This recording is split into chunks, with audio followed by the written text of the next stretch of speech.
সোনা মসজিদ থেকে চাঁপাইনবাবগঞ্জ পর্যন্ত যাত্রীবাহী এবং মালবাহী ট্রেন চালু করার জন্য প্রয়োজনীয় ব্যবস্থা গ্রহণ করা হবে। লোক সংস্কৃতি যেমন পুঁথি সাহিত্য, লোকগান, গান, সংস্কৃতি শিক্ষা বিস্তার করা, যুবকদের ফ্রিল্যান্সিং প্রশিক্ষণের আওতায় নিয়ে এসে বৈদেশিক মুদ্রা অর্জনের ব্যবস্থা করা। শিবগঞ্জ উপজেলা স্বাস্থ্য কমপ্লেক্সের সক্ষমতা 50 আসন থেকে 100 আসনে উন্নীতকরণ। প্রতিটি ইউনিয়নে অ্যাম্বুলেন্স চালু থাকবে। অত্যাধুনিক কোল্ড স্টোরেজ, ম্যাঙ্গো ইন্ডাস্ট্রি ও আম প্রক্রিয়াজাতকরণ, রেশম শিল্পের সংরক্ষণ, কৃষিভিত্তিক ইপিজেড স্থাপন করে অঞ্চলকে উত্তরবঙ্গের বাণিজ্যিক কেন্দ্র হিসেবে গড়ে তোলা। স্থানীয় খেলোয়াড়দের জন্য সরকারিভাবে কোচিং ও প্রশিক্ষণ উদ্যোগ নেওয়া। প্রশাসনিক কাঠামো সংস্কার, একটি সুন্দর সুখী মডেল আমরা শিবগঞ্জ গড়ে তুলতে চাই।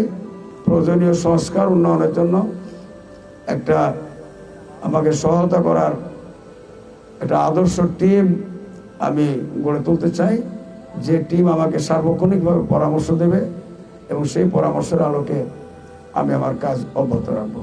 দাঁড়ি পাল্লা এবার গর্বে বাংলাদেশ।